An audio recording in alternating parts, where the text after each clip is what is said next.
Louvamos o nome do Senhor, louvado seja o nome do Senhor, por estarmos aqui nesta noite. Vamos dar início ao nosso culto de louvor e adoração. Eu gostaria de ler com os irmãos no texto que está em Lamentações, capítulo 3, versos 22 até o 25.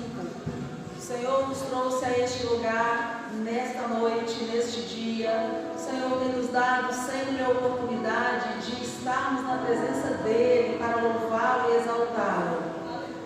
Lamentações, capítulo 3, verso 22, diz assim a palavra do Senhor: As misericórdias do Senhor são a causa de não sermos consumidos, porque as suas misericórdias não têm fim, renovam-se a cada manhã. Grande é a tua fidelidade. A minha porção é o Senhor, diz a minha alma, portanto esperarei nele. Bom é o Senhor para os que esperam por ele, para a alma que o busca. Amém? Estamos aqui para buscar ao Senhor e temos a certeza de que ele é bom para conosco. Temos a certeza de que as suas misericórdias se renovam e assim também nós somos renovados. Renovamos as nossas forças no Senhor, renovamos a nossa esperança no Senhor. A cada manhã, a fidelidade do Senhor não falha, a fidelidade do Senhor é sobre nós e nisso podemos ser fortalecidos todos os dias.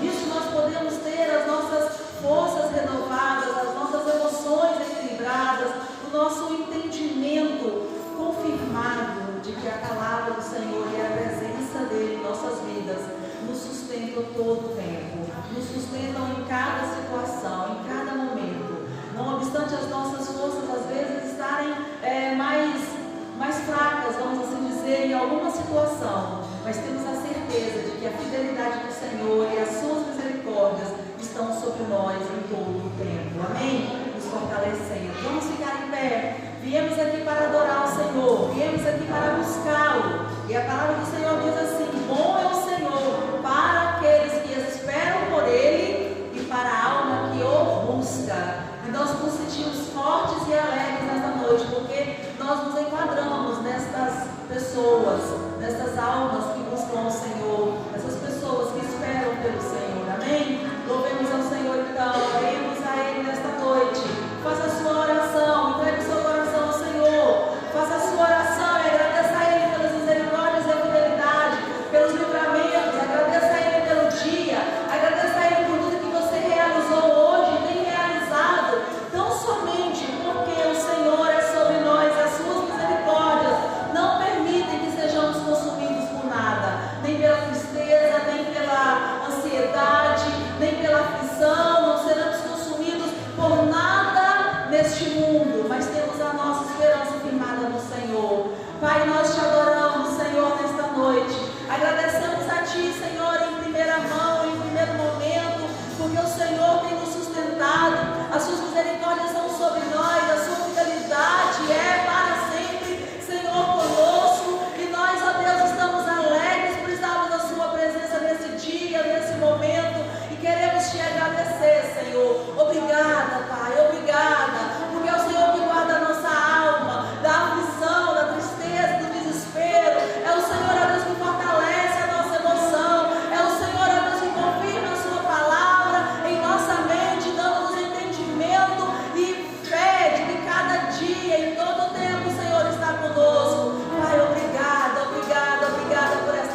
Irmãos, vamos abrir a palavra do Senhor no livro de Atos dos Apóstolos, capítulo 14.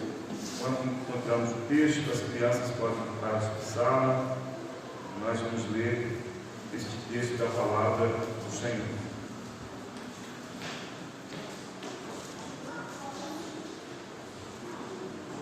Atos dos Apóstolos, capítulo 14, no versículo 21.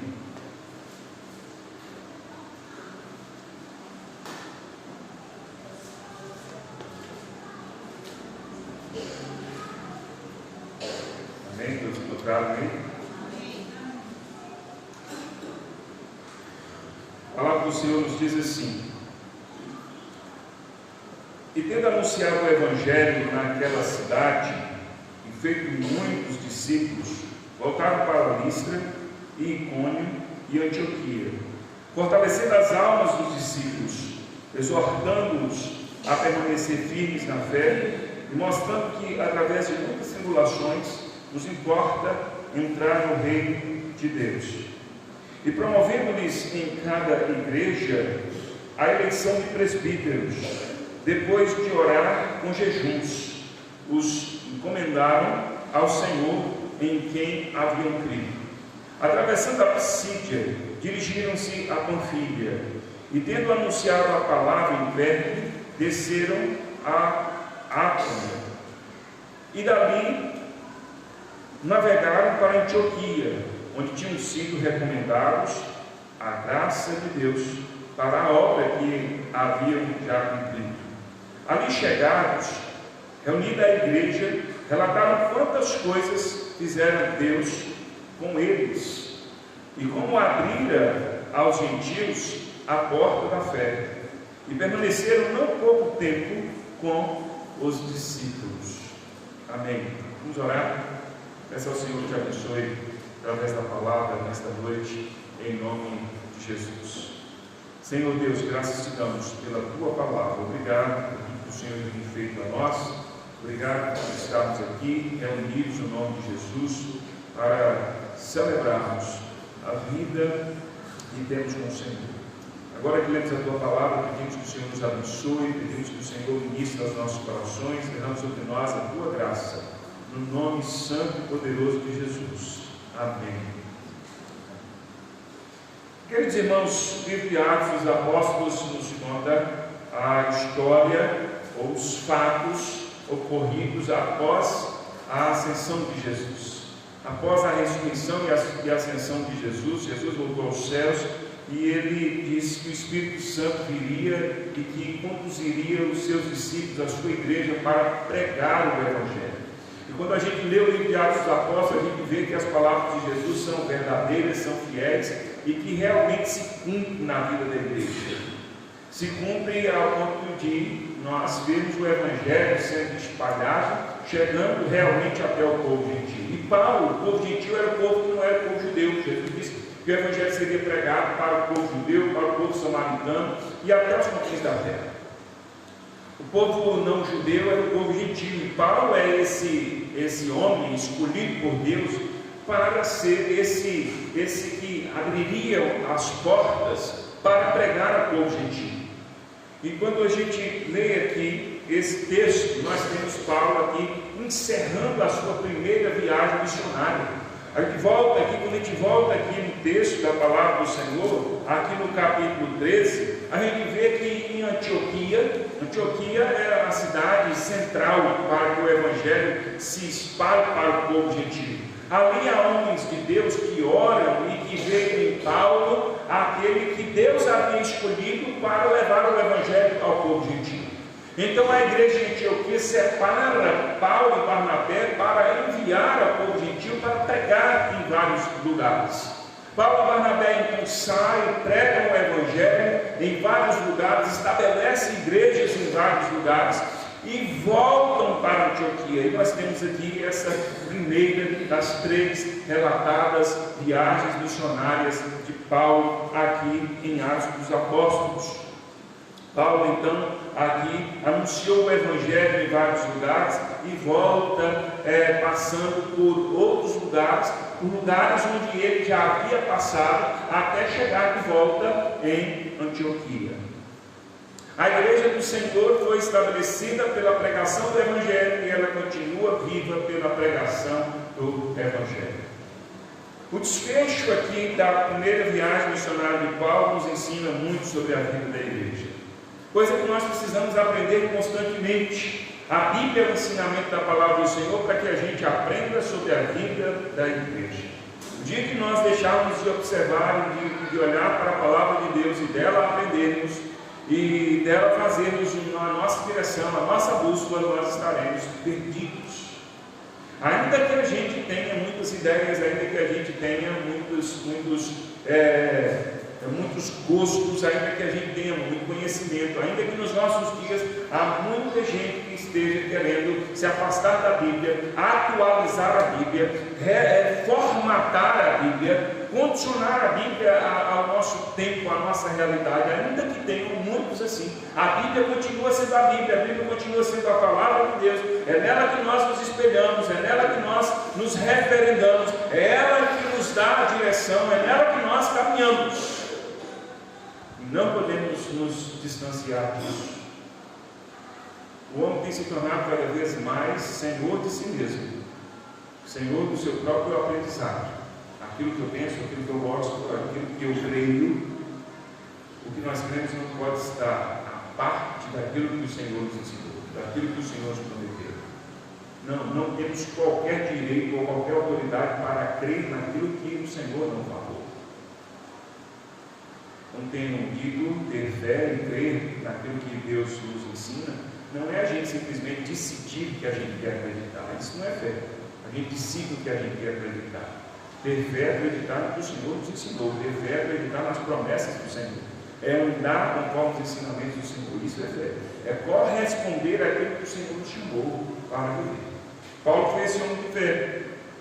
Paulo foi esse homem chamado por Jesus, juntamente com Barnabé, partiu para a sua viagem missionária e voltou à igreja de Antioquia, trazendo as notícias de tudo aquilo que ele havia experimentado, tudo aquilo que ele havia feito. Então nós temos aqui, esse texto que nós lemos, é o desfecho, é o encerramento, é a conclusão dessa primeira viagem missionária de Paulo. E com isso nós aprendemos sobre a vida da igreja, que sempre é a mesma, a igreja de Jesus.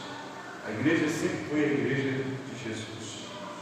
A primeira coisa que eu quero destacar aqui é a manutenção. Paulo, ele viaja junto com Barnabé, pregando o evangelho em vários lugares, e quando ele volta para Antioquia, ele volta, nos diz aqui, fortalecendo as almas dos irmãos. Ele nos diz aqui, ele pregou o evangelho, fez muitos discípulos em vários lugares, mas voltou, passando por Listra, por Icônio, por Antioquia, fortalecendo a alma dos discípulos. Ou seja, gente que ele já havia ensinado, gente que ele já havia pregado, gente que já havia convertido, e ele volta fortalecendo a alma dessas pessoas, nos mostrando, irmãos, que a igreja sempre foi essa igreja que precisou de manutenção. Manutenção aqui é uma palavra que a gente usa muito para coisas materiais, né? Fazer a manutenção de um carro, fazer a manutenção de uma máquina, fazer a manutenção de alguma coisa, mas nós temos que fazer manutenção da fé, manutenção da vida cristã. Quer dizer que nós estamos sempre revalidando, quer dizer que nós estamos sempre construindo, quer dizer que nós estamos sempre avançando, e isso é uma realidade da igreja, essa manutenção. Paulo volta, Paulo prega o evangelho para os irmãos, faz discípulos e bom, vocês estão salvos, vocês já estão garantidos, vocês já estão na fé e tchau, bênção. Não é assim. Ele volta, passando por aqueles lugares, fortalecendo esses irmãos. Por qual razão Paulo escreve as suas cartas? Por qual razão? Paulo escreve cartas, não são cartas para pessoas desconhecidas. Paulo escreve as suas cartas para igrejas que ele fundou, irmãos que ele conheceu, a fim de reforçar, a fim de ensinar, a fim de corrigir, a fim de mostrar mais e mais aquilo que aqueles irmãos precisavam aprender. Então a gente aprende que a vida da igreja, ela sempre existiu com a necessidade de manutenção. É por essa razão que nós nos reunimos, é por essa razão que nós simplesmente não somos, temos um encontro com Cristo, somos salvos e cada um vai viver a sua vida. Por quê? Porque nós precisamos sempre de manutenção. E quando a gente fala de manutenção, e eu quero usar essa palavra de manutenção, tem a ver com... De onde vem a palavra manutenção? Manter. Manter quer dizer, tem a ver com frequência, com estabilidade, em ter algo do mesmo jeito, em ter algo renovado, em ter algo constante. Não é? Não é assim? Você vai fazer manutenção lá no caminhão, aí a pessoa fala assim, essa peça está boa, não tocar, joga ela fora e fica assim. Aí funciona? Não. Agora tem que manter essa peça ali. Não está boa, tem que arrumar uma outra e colocar ela no lugar. Tem que manter tudo do mesmo jeito para funcionar. Não é assim? Não é o ideal, não é esse? É isso aí. Não é que sai arrancando peça do carro na manutenção, né? Fala assim, não está boa, joga fora e deixa aí, vai na ligação direta aí, não sei para onde, e deixa funcionando assim. É assim? Não é. Quando a gente cuida da saúde da gente, a gente quer manter tudo como deve ser, não é? Tudo no lugar, tudo como deve ser, funcionando tudo bem. A saúde é bem, manutenção, é isso. O que eu quero dizer com isso? Quer dizer que a igreja, ela sempre precisou dessa manutenção, que é manter. O manter aqui, irmãos, é manter as coisas como elas devem ser. E eu quero fazer aqui uma observação aqui. Nós vivemos uma realidade em que muita gente não quer manutenção. As pessoas não querem manutenção. Nós vivemos uma realidade em que as pessoas querem sempre algo novo. E a vida evangélica, a vida cristã, a vida da igreja é uma vida de manutenção. É uma vida de manutenção. A fé da gente, ela cresce, mas ela é a mesma fé. Quantas fés nós temos? A Bíblia diz quantas fés nós temos? Uma só fé. Uma só fé. Então não tem assim, eu quero uma fé nova, eu quero uma fé diferente. Essa fé que Jesus pregou, que os apóstolos pregaram, essa fé que está na Bíblia, ela já está vencida, já está desgastada. Esse ensinamento ele já está ultrapassado, esse ensinamento ele está arcaico, esse ensinamento é antigo, esse ensinamento já tem milênios e ele não serve mais para nós. Nós precisamos adaptar, nós precisamos de uma fé nova, nós precisamos, como se tem falado, nós precisamos reinventar, precisamos atualizar a fé para que ela se enquadre nos nossos dias, na nossa realidade, no nosso tempo, na pós-modernidade na qual nós estamos vivendo. E quando na verdade, meus amados irmãos, nós temos uma só fé, a única e verdadeira fé estabelecida por Jesus, que é a mesma ontem, hoje e será para sempre. A nossa fé em Jesus é a mesma fé, não há outra fé. E nós é que precisamos em todo tempo nos adequar, nos conformar com a fé em Cristo. Nós é que precisamos nos moldar à única fé ensinada pelo Senhor Jesus. Nós é que precisamos nos manter, na única fé verdadeira que nós sempre tivemos.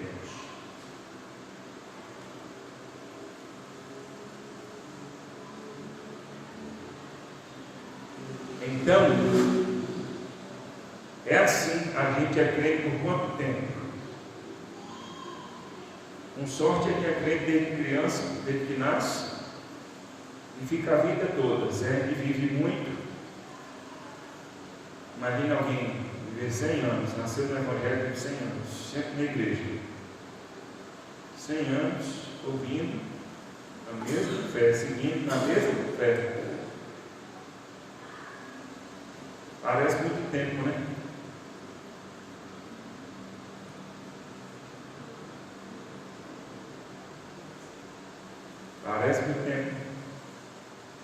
Só tem essa fé.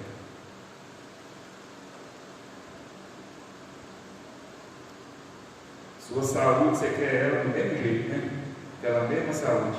Se alguém falar assim para você, assim, olha, que tal assim de cuidar para que você tenha aquela mesma saúde da juventude o tempo todo? Você fala, não, pode largar isso aí, deixa ela. Não é isso que a gente busca? Manter a saúde da gente sempre equilibrada, sempre boa. A comida que a gente come,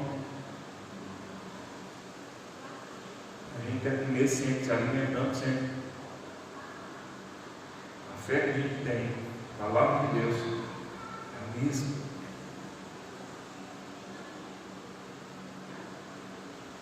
Hora ou outra você tem aquela coisa assim, puxa, eu vou para a igreja e às vezes você tem aquela impressão que você ouve a mesma coisa. Será que vai no texto prega uma coisa, no texto prega aquela mesma coisa, fala aquela mesma coisa? Não é? Quantas vezes você já me ouviu pregar aqui as mesmas coisas, as mesmas coisas, as mesmas coisas, hora ou outra repetindo aquilo que a gente fala sempre, fala sempre. Hã? Quantas vezes vem para o culto e você me ouve falar da fé, da vida cristã, da vida com Jesus? Quantas vezes você vê falando que a gente tem que ter fé, tem que frutificar, tem que perseverar, que a vida da gente não é só aqui terrena, que tem a vida eterna?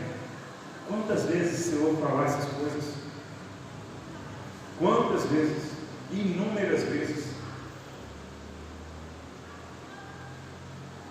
Quantas vezes você me ouve no mesmo texto pregar a mesma coisa ali, vem voltar naquele texto, pregar de novo, falar aquela mesma verdade naquele texto? Quantas vezes? E se a sua sensação é de que, já ouvi isso várias vezes, eu já conheço esse texto, eu quero algo novo, algo diferente, tome cuidado. O Evangelho não é algo que nós devamos enjoar, ficar enfadados.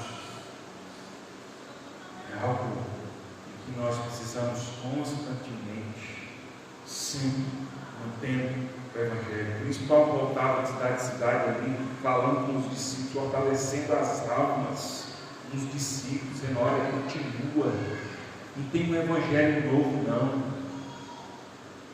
Quando na palavra de Deus ele veio falar de um novo Evangelho, ele está falando de heresia, está falando de falsos mestres. Ao ponto de Paulo falar assim, ó, se descer um anjo do céu e pregar outro Evangelho, vocês devem estar amaldiçoados. Ele não existe. Só existe esse Evangelho, o único Evangelho. A gente só precisa cuidar, manter, a gente precisa viver nele.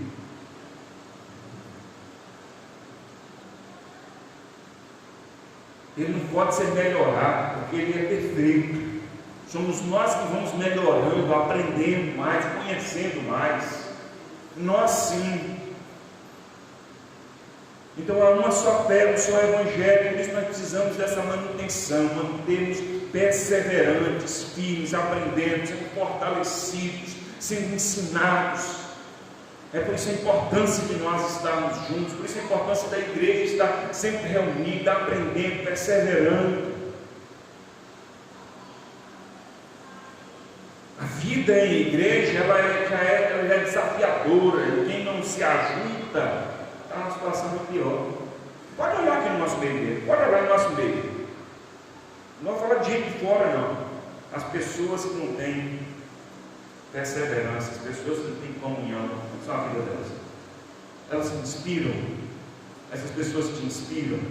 Essas pessoas têm vidas que você fala, não, a pessoa que é um crente mesmo assim, que você inspira, um crente que a gente não tem, não é. Eu não estou dizendo que não são crentes, não. Não estou dizendo que não são crentes, não. Essas pessoas, quando passam por lutas e problemas, como é que são? Elas resolvem com facilidade, elas têm mais força, elas têm mais ânimo? Não tem. Não tem. Não tem, não adianta.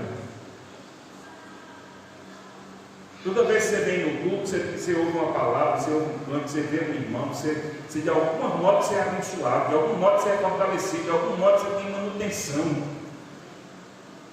Todas as vezes que você está no culto, todas as vezes que você está na igreja. É igual beber água. Quando você bebe água, você vai bebendo água, você não está falando assim, estou bebendo água, estou sentindo aqui, você não sente melhor, porque você bebeu água, você fala assim, estou sentindo saúde.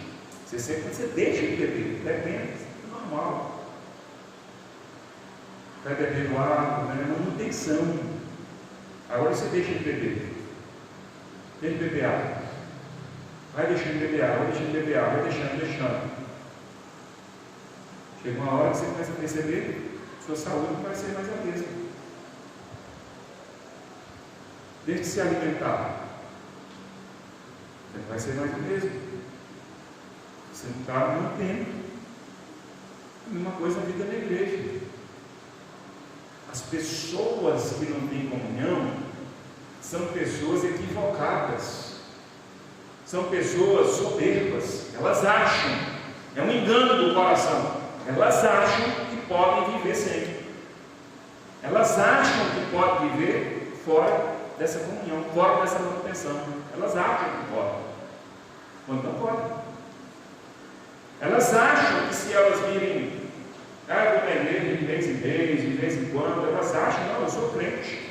É só um engano do coração, só um engano do coração. Entendeu? Só um engano do coração.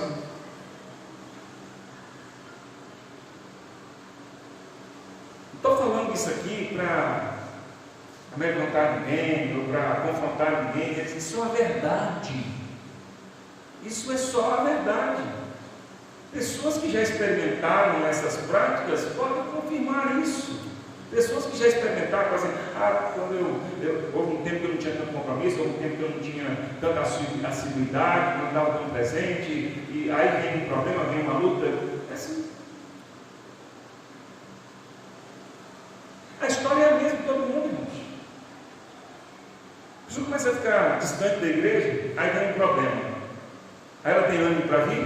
Não. Se seu problema não estava vindo, o problema não. Normalmente é assim, ela tem mais desânimo. E sem falar no que bate uma vergonha. Ela tem vergonha de vir para a igreja. Muitas vezes assim. Aí ela espera o problema passar para poder vir. Ela acha que quando o problema passar, estiver melhor, não estiver tão cansado, não estiver tão angustiado, não estiver tão fraco, ela vai vir. Engano. Puro engano. Ou ela pensa assim, não, mas na igreja também vai resolver o meu problema. Na igreja também vai resolver o meu problema. Não vai. Na igreja não resolve o problema seu, não. Mas na comunhão você vai se fortalecendo. É isso. A igreja sempre precisou de manutenção. A igreja sempre precisou se manter. Jesus disse que quem perseverar até o fim será salvo. Perseverar se enganando, dizendo, não, eu sou crente e pronto. Não, é sendo fiel na comunhão, servindo ao Senhor. Em tudo, em todos os aspectos. Em todos os aspectos. Amém? Veja o seguinte, então fico só aqui. Se fosse na quinta-feira eu ia pregar só aqui. Então, até semana que vem eu pregar nos outros pontos. Mas hoje eu quero concluir a mensagem. Segundo, Paulo fala sobre a realidade. O que nos ensina aqui? Esse desfecho da primeira viagem missionária de Paulo nos ensina que a vida da igreja é uma vida que precisa enxergar sempre a realidade. O que eu estou chamando de realidade aqui? Não estou dizendo que se resume nisso. Olha só, o que nos diz aqui o texto. Fortalecendo as almas dos discípulos, exortando-os a permanecer firmes na fé, exortando-os a permanecer firmes na fé, e mostrando que através de muitas tribulações nos importa entrar no reino de Deus.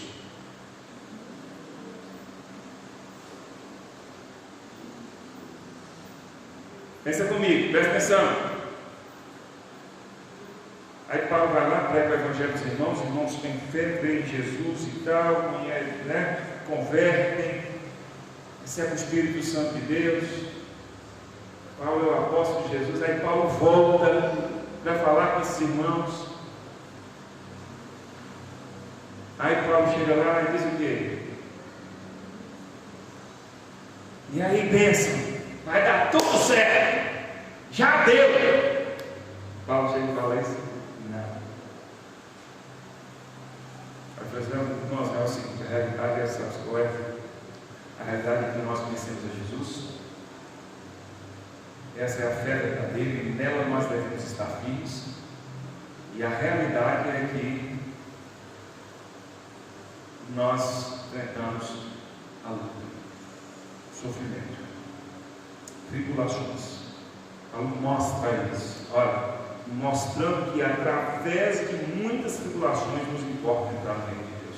Você tem a fé, você acredita que você entende a fé? Você sabe para onde você está indo? Sabe qual é o propósito de ser crente? Qual é o propósito de ser crente? Você sabe qual é o propósito? É você ganhar dinheiro, é você ter uma mansão aqui, é você ter carros de luxo, é você construir uma vida faraônica aqui nesse mundo, uma vida luxuosa aqui nesse mundo. Nada contra as coisas materiais, nada contra isso. O propósito é esse? Não. O propósito é vida eterna, entendeu? É entrar no reino de Deus. Agora Paulo vai dizer, agora não tem jeito fácil de fazer isso. É com luta, é em meio a tribulações, provações, é com esforço. A realidade é essa. Vocês entenderam? É isso que Paulo fala. Aí Paulo volta para esses irmãos e está dizendo ali, olha irmãos, vocês mantenham-se firmes ali, sabendo que aí alguém chega para Paulo e fala assim, mas Paulo, o negócio está estreito. Aí Paulo fala assim, mas então está certo. Boa notícia. Então está certo, porque Jesus falou que o caminho é estreito mesmo. O caminho é estreito. Para Paulo eu descobri os negócios que agora, antes minha vida era assim, eu fazia muitas coisas, eu vivia de qualquer jeito, o pecado para mim não tinha nenhum peso, o pecado para mim era uma coisa comum, e a gente adorava outros deuses, e a gente fazia isso e aquilo outro, e agora a coisa está apertada, agora eu tenho essa responsabilidade e isso me pesa. Não está tudo certo. É a cruz que nós carregamos. Aí esses irmãos coçam a cabeça. Então é isso aí.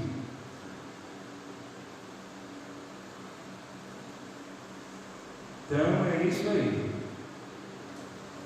Assim, é assim mesmo. Através de muitas tribulações a gente vai alcançar o nosso objetivo. Sendo provado, renunciando o mundo, renunciando a carne, e nós vamos alcançar o nosso propósito. Esta é a realidade.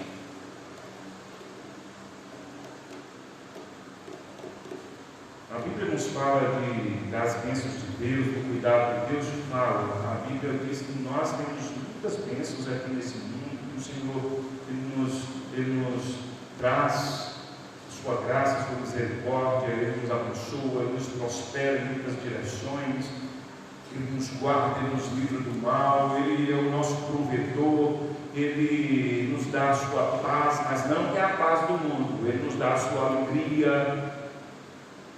Nós frutificamos no Espírito, mas a realidade é que nós estamos numa caminhada tribulada, e é através dessa caminhada, fazendo essa caminhada, que nós chegamos ao nosso objetivo. Essa é a realidade. A igreja sempre teve que ter essa realidade. Aqueles que fecham os olhos para isso, aqueles que negam isso, aqueles que não aceitam isso, vivem uma vida muito mais atribulada. Sabe por quê? Veja só. A realidade não muda para ninguém simplesmente porque eu quero, simplesmente porque eu acredito diferente. Entendeu? Isso é como a sua conta bancária. Se você sair daqui acreditando que tem 1 milhão lá, você acha que vai ter 1 milhão lá?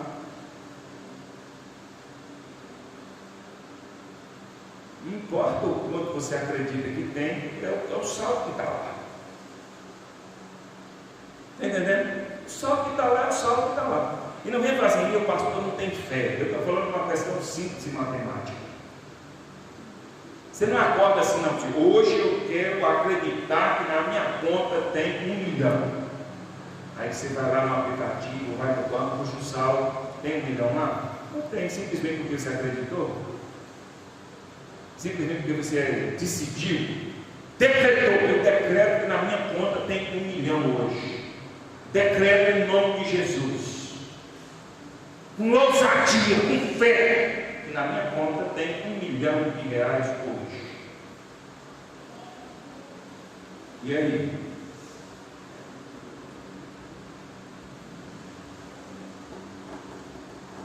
Você acha que isso é fé? Se alguém acha que isso é fé, pega logo o dízimo então aqui, amanhã você vai lá pegar o seu 90%. Alguém? Ninguém tem essa fé? Nessa hora a fé de ninguém funciona, né? Se eu prego assim, alguém diz, pastor não tem fé, pastor acha que Deus não pode fazer, que Deus não pode fazer o impossível. Não, se sua fé é assim, eu não estou dizendo que Deus não pode fazer o impossível, Deus pode fazer qualquer coisa. Deus pode fazer qualquer coisa. Deus vai botar 1 milhão na sua conta. Pode. Mas não basta ser simplesmente decretar, dizer eu tenho fé e o que eu quero vai ser. Não é? Então a fé é assim. Então veja só, tem gente que resolve não crer que a vida é uma tribulação. Muda alguma coisa? Não muda. Você pode ficar na ilusão de que a vida não é tribulação. Na ilusão. Mas isso não muda. Aqueles que resolvem então acreditar que não é assim, eles têm mais problemas. Porque é como uma pessoa que acredita que tem no banco 1 milhão e começa a gastar. E aí? Ele começa a gastar. Começa a passar o cartão de crédito, e aí ele começa, se encher de coisas, e aí? Aparentemente, está na bênção, não é? Mas está mesmo? Está mesmo? Aparentemente ele está na bênção. Mas passou 1 mês, chega a fatura, cadê 1 milhão? Não tem. E aí? Aí o problema é muito maior. Então, encara a realidade, que é mais fácil. Quem encara a realidade, quem sabe da realidade, se prepara melhor. Quem sabe que o dia mau vem, se equipa com a armadura de Deus. Quem sabe que o dia mau sempre vem, se prepara com a armadura de Deus. A realidade é essa, não tem outra realidade. Nós somos atribulados. A tribulação sempre vem. Nós sempre passamos por lutas. E Paulo está falando essa realidade, dizendo, olha, a fé que nós temos, firmes na fé. As tribulações não vão nos tirar da presença do Senhor. Nós vamos continuar firmes. A questão é que precisa entender, porque quando a gente passa pelas tribulações, a gente passa, não, mas isso é a realidade. A gente vai ficar, ai meu Deus, por que eu estou passando por isso? Por que a vida é difícil? Por que é assim? O que acontece comigo? Por que aconteceu dessa forma? Por que é desse jeito? A gente vai ficar assustados, como se isso não fosse a realidade. Aliás, isso não serve para tudo. Qualquer coisa que a gente vai fazer, que a gente não entende a realidade, a gente se frustra, a gente se engana, a gente fica surpreso com a realidade. Eu costumo falar do casamento, né? Sua casa, e aí depois fica reclamando da vida de casado.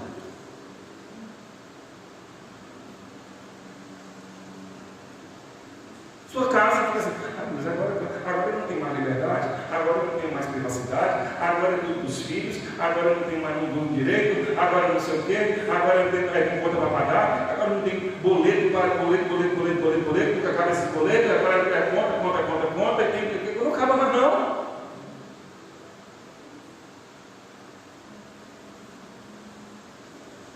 É filho dando trabalho, é o casamento, é a mulher, o marido, a gente não tem mais paz. Bem-vindo à realidade. O problema é que você não pensou antes, o problema é que você não entendeu que a realidade é essa.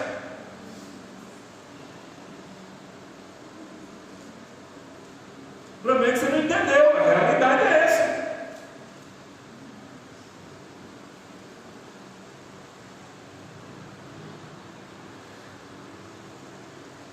Aí as pessoas se sentem sufocadas. Tudo na vida é assim, irmãos. Aí vai trabalhar, aí começa assim, porque está valendo a pena, o salário vale a pena, é muito trabalho, e por cima de tudo a gente tem que fazer coisa que não está na função da gente. Né? O senhor vai trabalhar na loja e fala assim, não, eu sou vendedor. Aí fala assim, mas lá você está escalado para lavar o banheiro. Eu sou faxineiro. Tem que arrumar o estoque. Contratado para vender, não foi para arrumar estoque, não foi para limpar a loja, não foi para fazer isso, aquilo outro. Bem-vindo à realidade. Aí esses não têm muito espaço no mercado de trabalho. Não tem. É porque agora o patrão pediu para esperar, para ficar mais 15 minutos e tal. E isso eu estou recebendo o ar extra e tal. Eu não estou aqui dizendo que o patrão tem que sugar o funcionário, não é nada disso. Eu estou falando que existem realidades. E se a gente não estiver preparado, se a gente não estiver consciente, a gente vai chorando, vai reclamando. E a gente não consegue viver bem. Entendeu? Então, só estou citando um exemplo aqui que pode olhar a vida toda. Se a gente não enxergar e entender a realidade, a gente só vai se frustrando, a gente vai reclamando, a gente vai queixando. Como eu falei aqui na quinta-feira, né? Que os falsos mestres se queixavam, murmuravam. São pessoas assim que a Bíblia diz, são murmuradores, insatisfeitos. Mas vai viver a vida assim. A realidade é que a vida cristã, que Jesus nos chamou, é tome a sua cruz e siga. Quem não estiver disposto a renunciar tudo por mim, Jesus disse que não é digno de mim. Aí você acha que isso é fácil? Isso não é atribulado, não? É atribulado. A gente não faz isso brincando, não. A gente não faz isso com a mão amarrada, não. Eu faço isso brincando com a mão só. Não, é com muito esforço, é chorando, é pedindo ajuda para os outros, meu Deus me ajuda, é muita tribulação, muito esforço, eu tenho que renunciar, eu tenho que fazer, eu tenho que passar pelas provas, eu tenho que renunciar ao meu erro, mortificar a minha carne.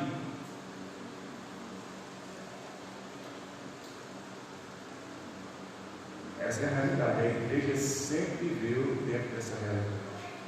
Não conhecer a realidade é viver uma vida pior, é viver uma vida de maior sofrimento.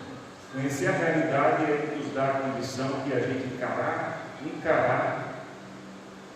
a vida cristã como ela é, com mais força, com mais previsibilidade, a gente já sabe, e aí a gente consegue caminhar melhor. Amém? Amém. Então, essa é a realidade. Para de ficar querendo a vida que não é a vida real. Você não melhora em nada no encara da realidade. A gente só passa pela tribulação encarando ela. Através, Paulo fala aqui, através de muitas situações, vai passando pela tribulação. Você passa. É passando que a gente vai melhorando, vai fortalecendo, vai tendo uma vida melhor. Terceiro lugar, Terceiro lugar aqui é que essa viagem de Paulo, esse desfecho da viagem de Paulo nos ensina que a vida da igreja sempre precisou de cuidado. Sempre precisou de cuidado. Sempre precisou de cuidado. Sempre precisou de cuidado. E o que eu estou chamando de cuidado aqui? O que Paulo fez aqui, além de mostrar essa realidade para os irmãos? Versículo 23, promovendo-lhes em cada igreja a eleição de presbíteros, depois de orar em jejuns, e os encomendaram ao Senhor em quem haviam crido. O que é isso aqui? O que é presbítero? Presbítero na Bíblia, apesar de muitas igrejas usarem nomenclaturas para cargos, isso é só uma questão burocrática das igrejas, entendeu? A Bíblia não coloca, como existe a igreja que tem, uma escala assim, uma hierarquia: diácono, evangelista, presbítero, pastor. Aí alguns vão mais adiante, bispo. Aí outros vão adiante, apóstolo, como hierarquia. A Bíblia não nos mostra isso, entendeu? A Bíblia nos mostra que há dois ofícios na igreja: diáconos e pastores, ou pastores e diáconos. Você olhar na Bíblia, você vai ter outros nomes associados a esse líder da igreja. Na Bíblia, na maioria das vezes não é chamado de pastor, é chamado de presbítero, ou é chamado de bispo. Quando Paulo fala assim, quem almeja o episcopado, escrevendo a Timóteo, é o bispado. A igreja foi colocando isso como alguma coisa hierárquica, mas isso não é bíblico. A palavra presbítero quer dizer ancião. Ancião aqui não quer dizer alguém idoso, no sentido de presbítero, é alguém mais experiente, alguém mais experimentado, alguém que está mais em melhores condições para pastorear. Entenderam?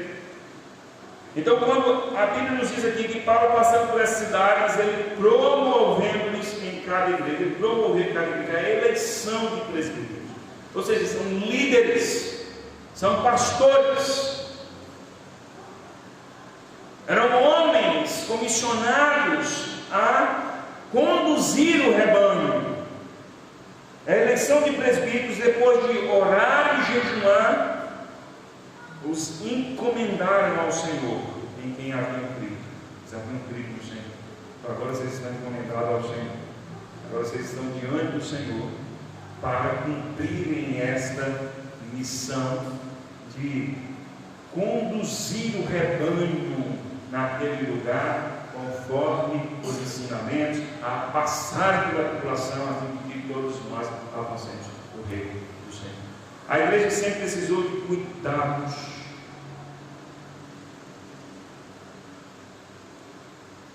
E nesse caso aqui, a igreja sempre precisou de liderança. A igreja nunca funcionou sem liderança. E exatamente por isso há um princípio estabelecido. Isso é um princípio de vida, princípio de liderança.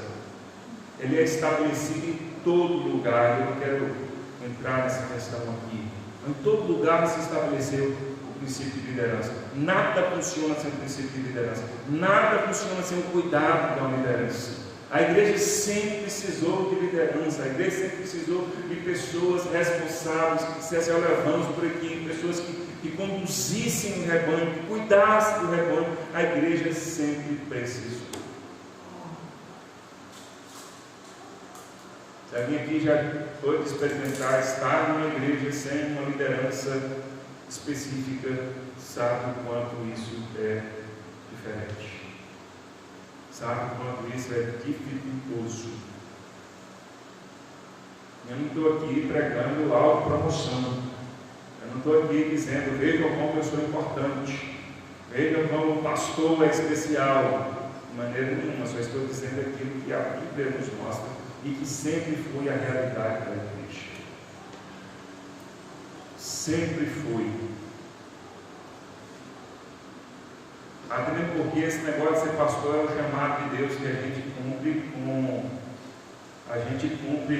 com prazer, com obediência, mas seria bom que não precisasse. Seria bom, né, que não precisasse. Mas para isso nós temos que ser bem harmônicos e quase perfeitos.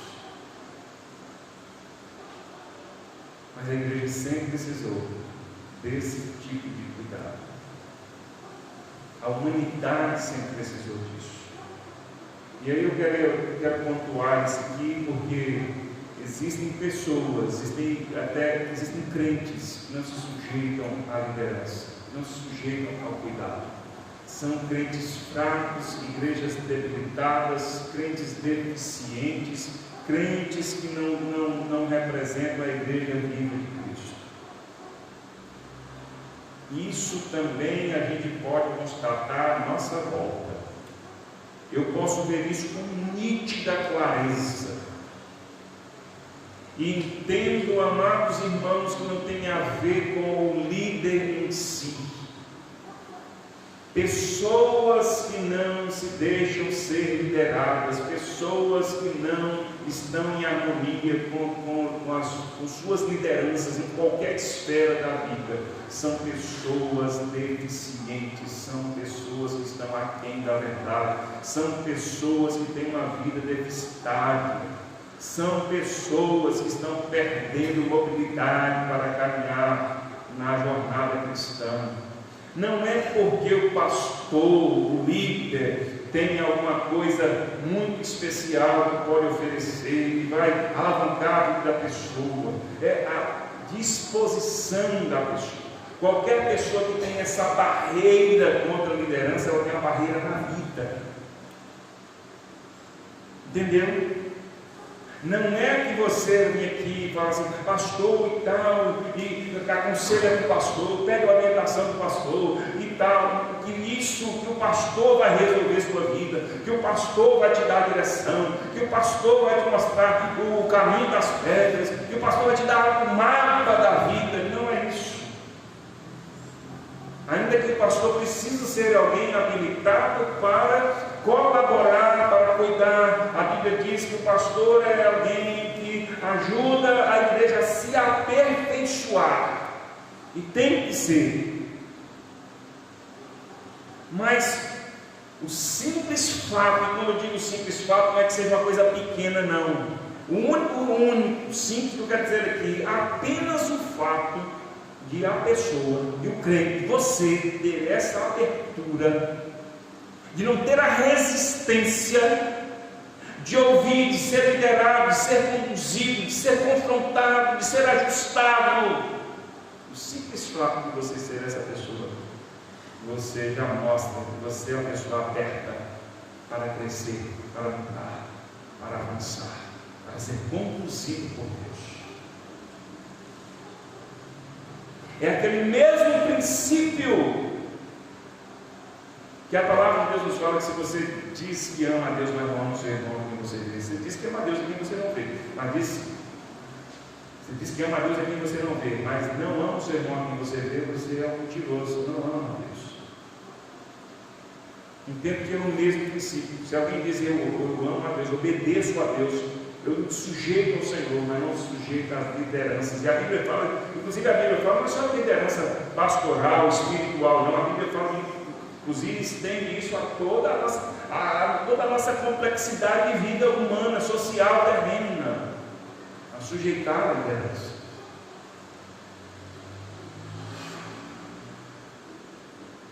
Então, se a gente não se sujeita, o simples fato de a gente estar aberto,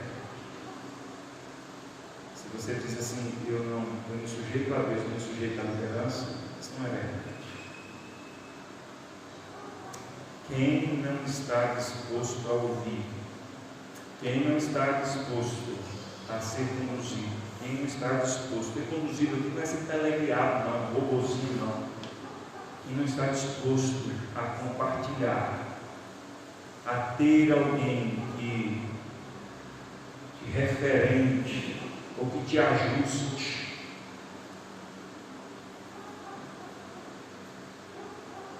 não progride na sua vida cristã. E não é submisso ao Senhor. E todos nós precisamos disso. Todos nós precisamos ter em alguém uma referência. Todos nós precisamos. O que você acha disso? Quando eu pergunto a alguém o que você acha disso, o que você me diz disso, qual a sua opinião sobre isso? Mesmo no meu caso, sou pastor da igreja, quando eu busco nos irmãos isso, eu estou buscando essa referência. E faço isso. Nós temos a liderança da igreja. Muitas vezes estou em harmonia, em comunhão com a liderança da igreja, buscando opinião, compartilhar. Mais a gente tem essa referência de outras pessoas, mais a gente acerta. Quando a gente está aberto para isso, nós estamos abertos para a condução de Deus.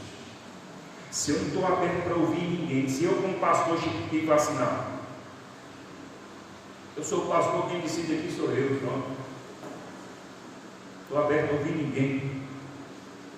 Os irmãos líderes aí, diáconos, coloca o que for. Eu sou pastor, sou o escolhido de Deus, o ungido do Senhor, o responsável espiritual, o responsável terreno pela igreja sou eu, legal pela igreja sou eu. Não estou falando nenhuma mentira. E eu pegar essas verdades assim, pronto, quem decide que sou eu, quem manda sou eu, faz aquilo que eu quero, e ponto final. Como seria a saúde do nosso relacionamento? Como você olharia para mim?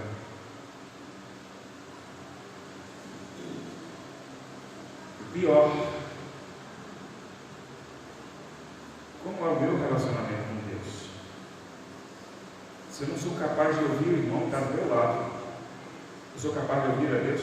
Não sou. Absolutamente não sou. Se eu não sou capaz de ter comunhão com o irmão, se eu não sou capaz de ouvir o irmão, se eu não sou capaz de compartilhar com o irmão, eu sou capaz de fazer isso com Deus? Não sou.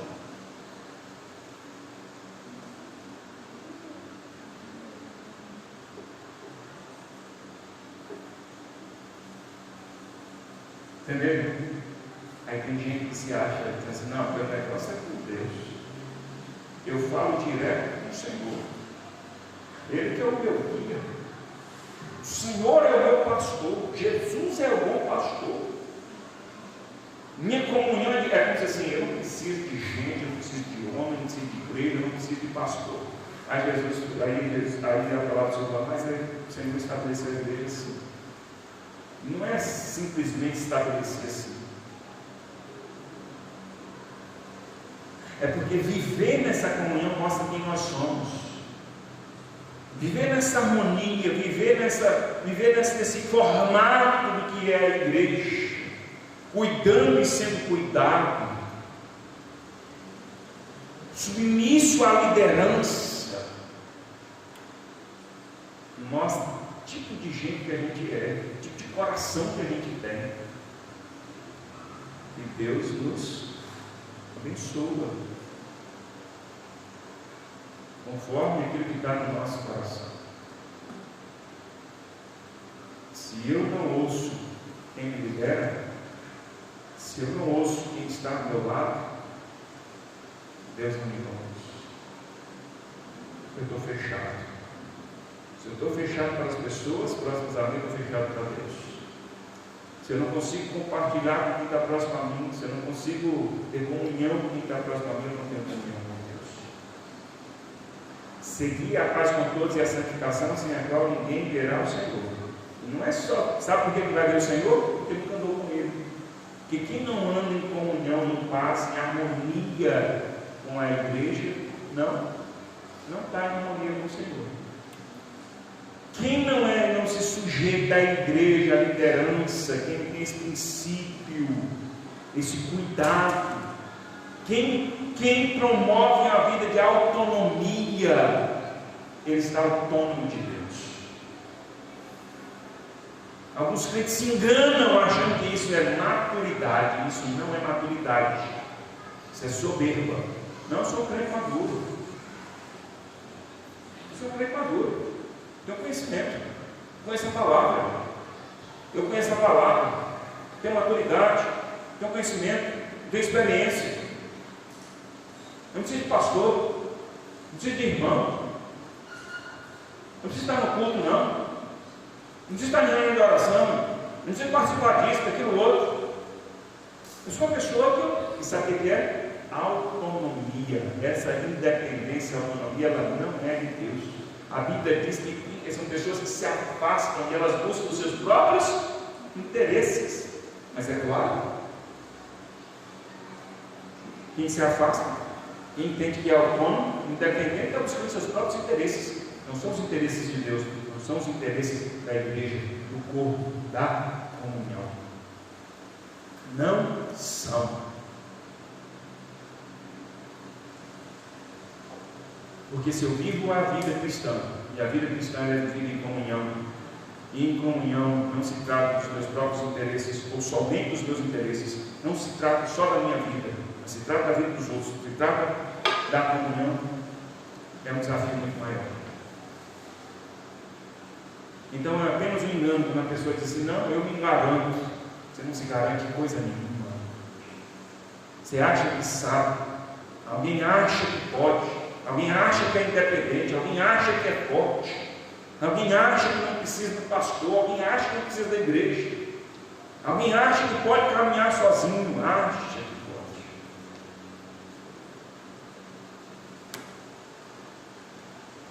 Entendeu? Não precisa.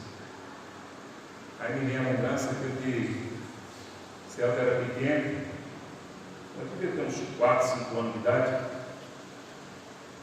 e aí eu me lembro que eu estava comendo alguma coisa com ele. Eu não lembro o que era, acho que era um biscoito, um pãozinho, alguma coisa assim. E aí ele foi, e eu peguei um pedaço e dei para ele, disse: não, eu quero um inteiro. Você vai comer um pedaço. Ah, mas eu quero um inteiro. Você come um pedaço ou não come nada? Pequeno. E aí eu fiz questão de pegar cada biscoito, cada pedaço, dividir ao meio, dar um pedaço para ele, um pedaço para ele. Ao final nós comemos a mesma coisa, não foi? Mas qual é a diferença? Fez diferença? Fez diferença no que a gente comeu? Não fez diferença no que a gente comeu. Se ele tivesse comido inteiro, eu comido inteiro, ele comido dele, eu comido o meu, a gente ia estar com o estômago do mesmo jeito. Cada um ia ter comido o mesmo tanto. Não é isso? Mas, do jeito que eu fiz, me ensinei, qual é a diferença que tem? Ele não comeu dele, eu comi o meu. Nós comemos juntos. Cada pãozinho ou cada biscoito, ele comeu a metade, eu comia a metade. E foi para ensinar ele pequeno, que ele não podia ter individualismo ou olho grande, como é que você vai falar. Ele vai comer aqui, um pedaço, um pedaço. Olha só, aqui é nosso. Pedaço para você, pedaço para mim. Pedaço para mim eu estou comendo. É comer à vontade. A questão não era limitar o tanto que ele ia comer, era mostrar para ele que ele não podia ter o individualismo, que ele pegava lá o que ele queria, ou o maior ou o menor. Se tinha um maior que o outro, o maior ele dividia no meio, o menor ele dividia no meio. E comeu cada um pedaço. Está entendendo?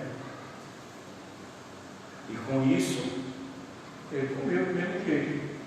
E a escolha era o quê? Ou você come aqui comigo, ou você não come não. É isso que Jesus nos ensina.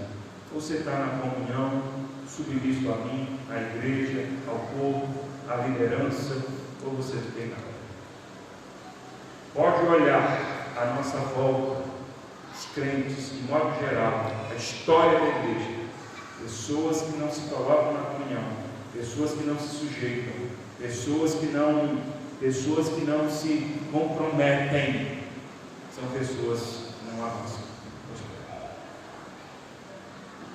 E é por isso que muitas vezes também eu falo só para encerrar esse ponto. Pessoas que vêm para a igreja e nunca se comprometem, nunca se batizam, Elas vêm para a igreja, frequentam a igreja, estão na igreja, mas nunca se comprometem. Porque se comprometer é se sujeitar.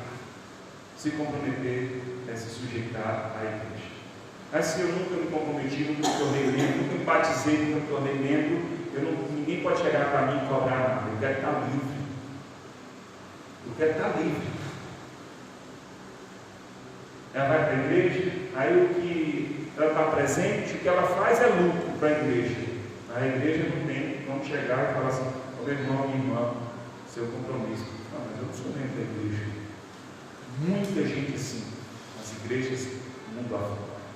Pessoas que estão na igreja, mas não se comprometem, não se batizam, não membram a igreja, porque não querem ter compromisso, porque não querem ouvir, porque não querem ser cobradas. E essas pessoas são abençoadas?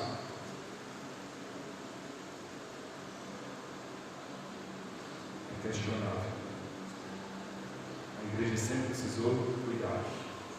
A igreja sempre precisou de comunhão, de sujeição a essa realidade. Em último lugar,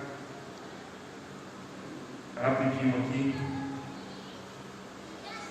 nós temos o ensinamento aqui desse desfecho da primeira viagem missionária de Paulo, de conexão. Paulo volta então a Antioquia, de onde ele saiu, e chegando ali onde ele tinha começado, ali onde ele tinha recebido a graça de Deus para essa obra, que diz aqui no versículo 26, onde ele recebeu a graça, ele e Barnabé, para cumprir essa missão. E ali chegando, reunida a igreja, relataram quantas coisas fizeram Deus com eles. E como Deus abriu as portas da fé para o povo gentil. E ficou ali com os irmãos, não pouco tempo, ficou muito tempo ali com os irmãos. Isso, irmãos, eu estou colocando aqui como conexão, aqui sabe o que é? Paulo saiu. Paulo, meus irmãos, foi o maior apóstolo para o povo não judeu. Saiu na sua primeira viagem missionária e em todas as viagens que Paulo fez, ele retornou.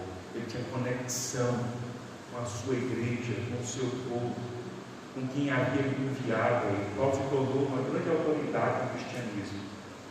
A igreja que ele volta, a igreja de Antioquia, onde homens de Deus, que já eram crentes antes dele, enviam ele volta, prestando relatório, contando aos irmãos, mostrando o que Deus havia feito, e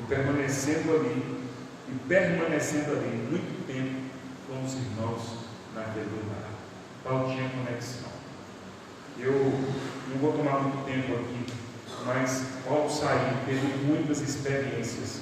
Paulo saiu, passou por muitos lugares, pregou o Evangelho. Cristo conduziu a vida de Paulo, o Espírito Santo de Deus conduziu Paulo numa obra extraordinária.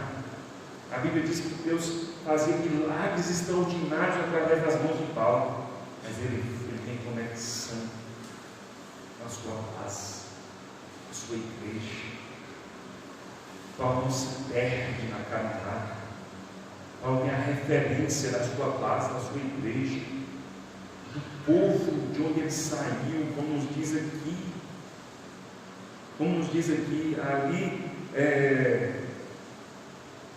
no versículo, dali voltaram para Antioquia, de onde tinham recomendado a graça de Deus para a obra. Ali que ele recebeu a graça de Deus para fazer essa obra funcionar. Ele volta, ele não se perde. A igreja do Senhor, ela precisa ser essa igreja, que ela trabalha, que ela realiza, que ela vive nesse mundo, mas que ela nunca perde a sua conexão, a sua base. No nosso caso, é Cristo. Individualmente é a nossa igreja. A gente vive a vida terrena, a gente vai para todos os lugares, faz tantas coisas para o nosso dia a dia, e a gente está aqui, na nossa igreja, onde o Senhor nos colocou. quando nós temos a nossa base, quando nós temos a nossa conexão, a gente não sai disso, a gente pode viver o que for, a gente volta e a gente está aqui. Entendeu, irmãos? A gente está aqui. Então perde a referência da gente. Aí quando se vai e desce, aí quando diz assim, já vivi muitas experiências, a minha base já não me serve mais. E eu poderia citar aqui muitos exemplos aplicando isso a muitas outras realidades, porque os princípios da palavra você se aplica a tudo. Entendeu, irmãos? É o filho pródigo que sai e depois descobre a minha base é lá.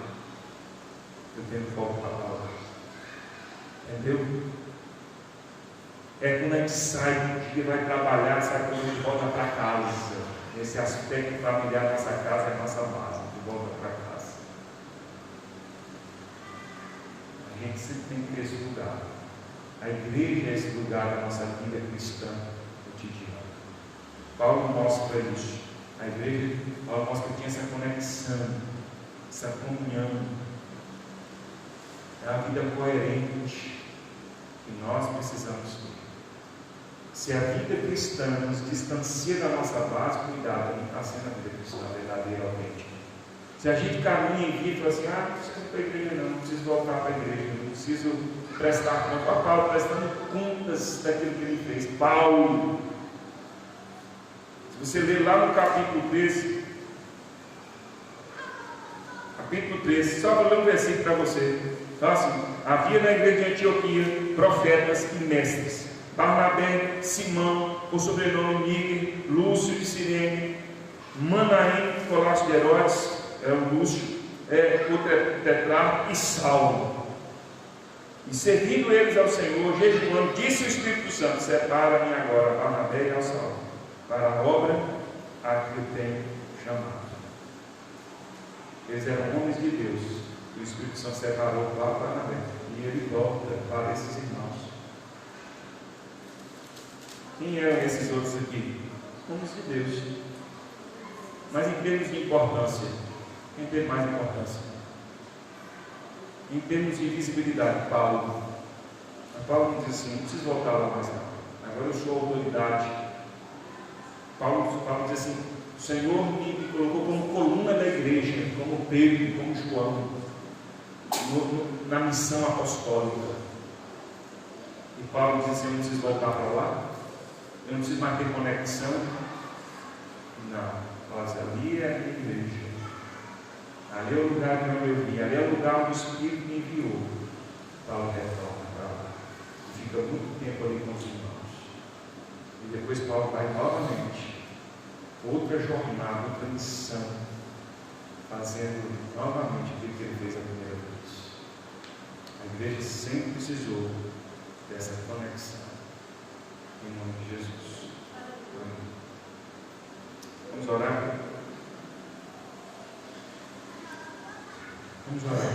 Fala com o Senhor.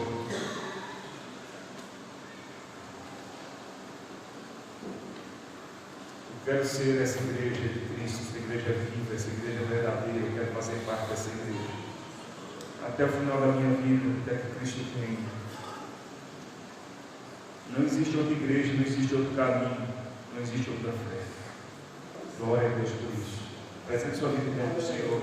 Diga, Senhor, eu quero ser essa igreja. Quero ter a minha manutenção da fé, vida cristã, firme na fé, encarando a realidade, sendo cuidado pela igreja, sendo cuidado pelo pastor, pelos irmãos, recebendo cuidado do Senhor, tendo essa conexão com o Senhor e com a igreja. Eu quero viver essa vida.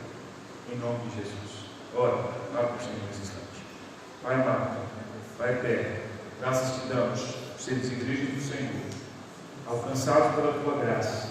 Nesta noite nós bendizemos o teu nome e te damos graças. Que o Senhor nos chamou, nos resgatou, o Senhor nos salvou, nos livrou da condenação eterna, nos deu vida em abundância.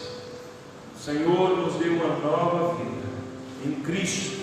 E nele somos mais que vencedores,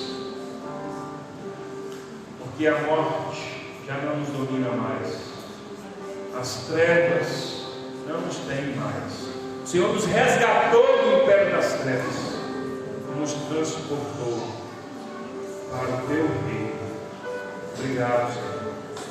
Nessa vida nós estamos, nessa vida nós queremos continuar, nessa vida nós queremos prosseguir, Senhor. Graças te damos. Que a tua bênção esteja sobre todos nós. Que a gente viva a vida cristã como ela tem que ser. Em nome de Jesus. Em nome de Jesus.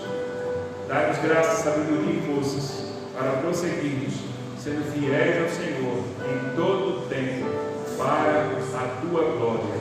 Abençoa cada um que está aqui nesta noite, fortalecendo, renovando, vivificando, Senhor. Nos dando sempre, ó Deus, graça, misericórdia. A esperança do Senhor esteja viva em nossos corações. E assim nós haveremos de perseverar na tua presença, nos servos fiéis do Senhor. No nome santo de Jesus, oramos.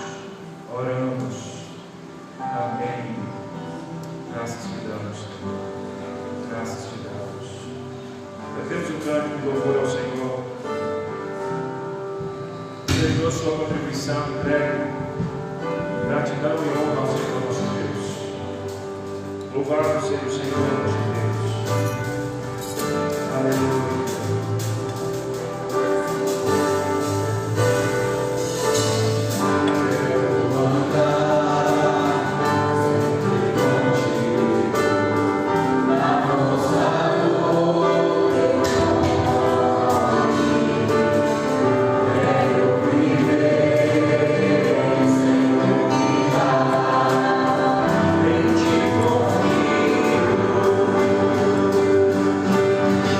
É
tua presença. Conduz os nossos passos, que o Senhor seja adorado, seja glorificado através das nossas vidas. Eis aqui que a tua graça, o teu amor, o teu poder esteja sobre as nossas vidas. Muito obrigado, Deus. Que a tua bênção esteja sobre cada irmão, cada família representada aqui nesta noite. Aqueles irmãos que aqui não estão, que a tua bênção alcance cada um com graça, com poder e com misericórdia, Senhor. Ó Deus, agracia-nos a todos. Gracia-nos a todos com as tuas bênçãos, com o teu cuidado. Porque o Senhor é sempre bom, sempre fiel. Em nome de Jesus, oramos ao Senhor. Amém. O amor de Deus, o nosso Pai Celeste, e a graça do nosso Senhor e Salvador Jesus Cristo, e a comunhão do eterno Espírito Santo esteja conosco, esteja com todo o povo de Deus, hoje e sempre.